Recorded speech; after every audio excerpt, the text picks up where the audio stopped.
Lazismu merupakan lembaga zakat tingkat nasional yang bergerak dalam pemberdayaan masyarakat melalui pendayagunaan secara produktif dana zakat, infak, wakaf, dan dana kedermawanan lainnya. Lazismu sebagai lembaga amil zakat nasional yang telah dikukuhkan melalui SK Menteri Agama Republik Indonesia nomor 730 tahun 2016. Berdirinya Lazismu dilatar belakangi oleh dua faktor utama. Faktor yang pertama yakni kemiskinan, di mana kemiskinan di Indonesia masih menyebar luas. Selain itu, kebodohan dan indeks pembangunan manusia juga masih sangat rendah. Semuanya berakibat dan sekaligus disebabkan oleh tatanan keadilan sosial yang lemah. Sedangkan faktor yang kedua yakni zakat diyakini mampu bersumbangkasih dalam mendorong keadilan sosial, pembangunan masyarakat manusia, dan mampu mengentaskan kemiskinan.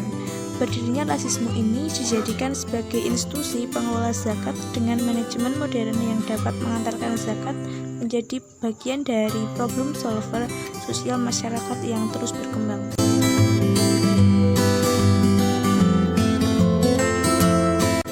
Kegiatan yang pertama yakni terkait penghitungan ulang uang donasi Semeru, di mana uang donasi yang telah disetorkan oleh para donatur nantinya akan dihitung ulang untuk memastikan jumlah uang yang tertulis dengan jumlah uang yang real terkumpul. Kemudian, kegiatan PPL selanjutnya yaitu penyetoran uang donasi bencana Semeru dan penarikan uang untuk kegiatan operasional yang dilakukan di Bank Jateng Syariah, di mana sebelum di Bank Jateng Syariah kita mengisi slip terlebih dahulu di kantor Lazismu Karanganyar, di mana untuk mempermudah kita melakukan proses penarikan dan penyetorannya di Bank Jateng Syariah di Karanganyar. Nah, kegiatan PPL selanjutnya yang kita lakukan di Lazismu Karanganyar yaitu menginput data ke dalam PSAK 109, di mana dalam menginput data tersebut dalam transaksi jurnal umum. Contoh transaksi yang kita input itu seperti pembelian ATK, pembelian laptop untuk perusahaan, kemudian uang bensin ambulan, kemudian uang masuk dari infak dari berbagai tempat seperti masjid dan lain sebagainya, kemudian uang masuk zakat dari entitas terikat dan lain sebagainya. Nah, dalam menginput data tersebut harus sesuai dengan pasangan akunnya masing-masing.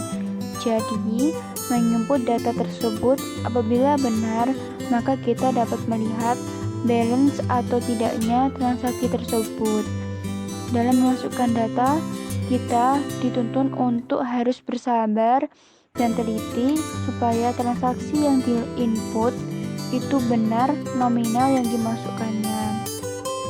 Pelatihan pengajuan proposal di Lazismu PRM Bakalan.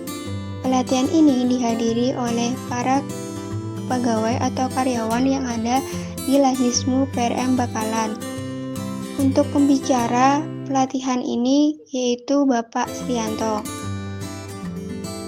Pada pelatihan ini membahas mengenai bagaimana prosedur pengajuan proposal di Lazismu. Melengkapi berkas dan data pengajuan proposal Lazismu PDM Karanganyar.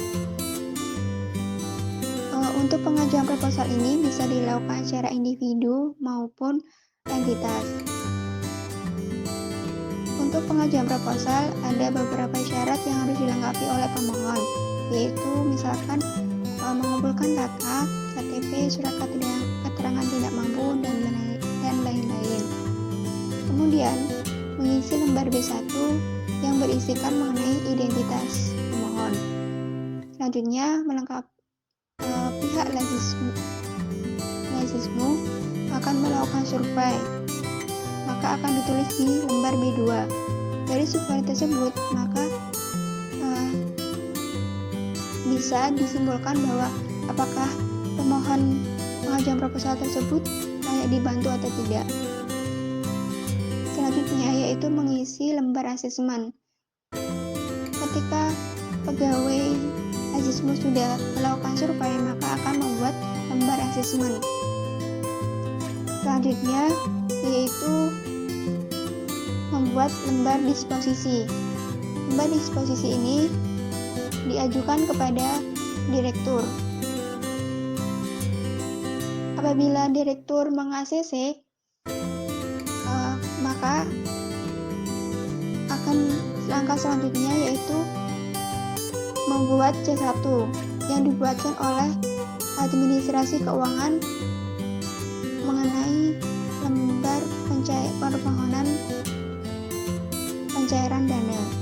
Survei melengkapi berkas dan data pengajuan proposal hasilnya PDM rumah tersebut diberikan kepada salah satu pegawai. Untuk pengajuan proposal ini bisa dilakukan secara individu kriteria keluarga yang identitas orang mampu.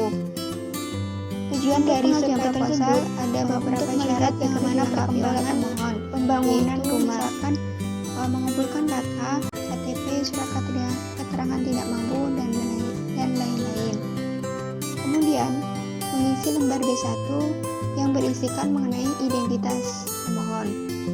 Selanjutnya melengkapi pihak lazismu akan melakukan survei, maka akan ditulis di lembar B2. Dari survei tersebut, maka bisa disimpulkan bahwa apakah pemohon pengajuan proposal tersebut layak dibantu atau tidak. Selanjutnya yaitu mengisi lembar asesmen. Ketika pegawai asesmen sudah melakukan survei, maka akan membuat lembar asesmen. Selanjutnya yaitu membuat lembar disposisi. Lembar disposisi ini diajukan kepada direktur. Apabila direktur meng-ACC, maka akan langkah selanjutnya yaitu membuat C1 yang dibuatkan oleh administrasi keuangan mengenai lembar permohonan pencairan dana. Survei bedah rumah di Jumapolo, Tanahanyar. Rumah tersebut diberikan kepada salah satu pegawai lazismu PCM Jumapolo yang memiliki kriteria keluarga yang kurang mampu. Tujuan dari survei tersebut untuk melihat bagaimana perkembangan pembangunan rumah.